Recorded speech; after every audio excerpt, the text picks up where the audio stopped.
BT news देख रहे हैं आप और हमारे साथ अभी मौजूद हैं बेगूसराय के जिला अध्यक्ष बीजेपी के। सर, आज किस प्रोग्राम को लेकर सर ये जा रहे हैं? आज 9 अगस्त है। जी। अपने भारत में प्रत्येक क्षण का महत्व होता है, प्रत्येक कण कण का महत्व होता है। तो एक भी क्षण ऐसा नहीं है जो महत्वपूर्ण नहीं है। आज एक विशेष महत्व का दिन होता है। इस महत्व में पर्यावरण दिवस के रूप में हम लोग मनाते हैं इसको। धरती रहेगी तभी जाकर हम रहेंगे। हम लोग जब कोई वृक्ष लगाते हैं तो छांव होता है। जब भी कोई भी वृक्ष लगाने से छांव होता है, घाव नहीं होता है।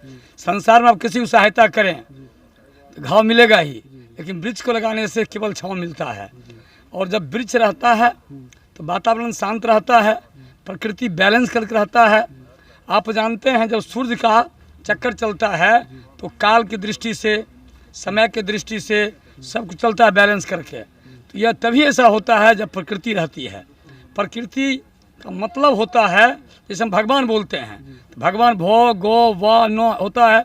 भौ से भूमि होता है, गौ से गगन होता है, व से वायु होता है, आ से आग होता है, नौ से नीर होता है। जो क्षितिजल पावक गगन समीर जो हम बोलते हैं, ये जब है तो लगता है कि भगवान आ गए हैं। अभी खूब गर्मी है, तनिक हवा बहती है तो लगता है क्या कि भगवान आ गए हैं। अगर खूब गर्मी है तो वर्षा पड़ जाती है तो भगवान आ गए हैं। तो ये प्रकृति जो है भगवान के रूप में है। साल में एक दिन लोग इस मैसेज को समझें कि प्रकृति को बचाइए, जीवन बचेगा, प्रकृति बचाइए, पृथ्वी बचेगी। ऐसा इसलिए कि लोग पहाड़ को काट रहा है, वृक्ष को काट रहा है, मिट्टी को काट रहा है, जिसके कारण से क्या होता है कि अनबैलेंस हो जाता है और संतुलन होता है। इसे इकोलॉजी को ठीक करने के लिए आज का दिन है और यह मैसेज आता है। जी, तो बेगूसराय की जनता को सर क्या मैसेज देना चाहेंगे? बेगूसराय के जनता को हम मैसेज देना चाहते हैं। वैसे बेगूसराय की जनता पूरा जागरूक है इस क्षेत्र में। आप देखे होंगे, आप नर्सरी में खड़े हैं, इस नर्सरी के आगे इतने लोगों की जो भीड़ बनी हुई है, सब एक एक पौधा लगाएंगे।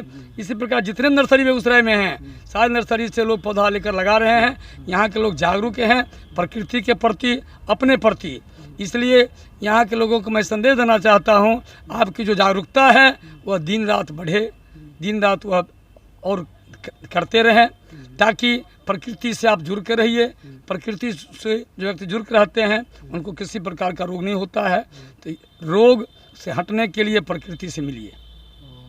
तो सर, ये जो मतलब स्कूल व्यवस्था है, तो इससे बहुत सारे शिक्षक लोग आहत हैं। थोड़ा सा सर इस पर टिप्पणी विशेष चाहेंगे? इस पर जो स्कूल के टीचर हैं, जो टीचिंग पेशा से जुड़े हुए हैं, तो उसमें सर आप लोग का किस तरह से उन पर सहयोग रहा? स्कूल में जो विद्यालय में जो टीचर पढ़ाते हैं, जो विद्यालय में टीचर पढ़ाते हैं, वैसे किस स्कूल का क्या है हमको उतना जानकारी नहीं है। लेकिन जो मेरा भी स्कूल का व्यवसाय चलता है, हम भी स्कूल में पढ़ाते हैं। मेरा भी अपना स्कूल है, तो हमारे विद्यालय के सारे टीचर को पेमेंट मिलता है। पेरेंट्स गार्जियंस अभी पैसा नहीं आ रहा है, लेकिन जो टीचर यहाँ पढ़ा रहे हैं, सीबीएसई का स्कूल है, उसका रूल है कि टीचर को रहना है। क्योंकि मेरे यहाँ पढ़ाई भी होती है अभी ऑनलाइन, और सीबीएसई को डेट पर समय सबको देना पड़ता है। तो सीबीएसई जितने स्कूल हैं वहाँ तो टीचर को पेमेंट देना पड़ता है। बच्चा पेमेंट दें ना दें, लेकिन टीचर को देना अनिवार्य होता है। जदयू के जिला अध्यक्ष भूमिपाल राय जिस तरह से शिक्षा विभाग को शिक्षा का माफिया कहें जी, तो उस पर सर क्या टिप्पणी चाहेंगे? देखिए, भूमिपाल जी जदयू के जिला अध्यक्ष के रूप में नहीं बोले, उनका अपना ये हो सकता है। क्योंकि जदयू में भी वही है जो बीजेपी है, मेरा वो अनुषांगिक है अभी। तो भूमिपाल जी का अपना राय होगा, लेकिन ऐसा नहीं है कि वो किसी पार्टी विशेष के आधार पर बोले, ऐसा नहीं। उनका अपना राय है, लोग अपने अपने राय को देते हैं। सर, गिरिराज सिंह का जो बहुत सारे लोग, यहाँ के कुछ लोग, हालांकि किसी पर्टिकुलर पार्टी को बदनाम नहीं करना चाहेंगे हम, तो उनका जो फोटो बैनर ये सब लगाया गया है कि वो गायब हैं, तो इस पर क्या मतलब आपका? दुनिया जानती है अभी लॉकडाउन है, लॉकडाउन में एक दूसरे के बीच में सोशल डिस्टेंसिंग का पालन करना चाहिए। और उस लॉकडाउन में अगर हमारे नेता उसका उल्लंघन करते हैं तो फिर लोग क्या कहेंगे? तो बात यह है कि उस लॉकडाउन में जहाँ पर है लॉकडाउन है, लेकिन यहाँ के सारे कार्यकर्ता से उनकी बात होती है। अभी 2 बजने पर है, अभी एक मीटिंग होगी, फिर 5 बजे मीटिंग होगी, तो रोज़ दिन जूम पर मीटिंग होती है, मीटिंग में रहते हैं और उनके द्वारा बताए गए निर्देश के अनुसार यहाँ कार्यकर्ता काम कर रहे हैं। कहीं काम में कमी नहीं है। लॉकडाउन में अगर वो चले आवें, हम सब जगह चले जाएं, तो फिर लॉकडाउन क्यों रहा? तो लॉकडाउन को पालन करने के लिए लोग ऐसा कहते हैं। तो लोग को जो अपनी सूझबूझ है अपना कहते हैं। आज आदमी चश्मा पहनता है, चश्मा अगर लाल पहन लेगा तो संसार लाल दिखाई पड़ेगा, संसार अगर चश्मा काला पहनेगा संसार दिखाई पड़ेगा काला। तो चश्मा की महत्ता है। क्या लगता है सर, बेगूसराय के 7 विधानसभा पर इस बार बीजेपी क्या करेगी? बीजेपी क्या करेगी मैं नहीं कहूँगा। कारण है कि गठबंधन की सरकार है, ऊपर में जो बैठे हुए नेता हैं शीर्षस्थ नेता, उनकी जो सोच होगी, जो उनका समीकरण होगा वो हमको बताएंगे, उससे हम काम करेंगे।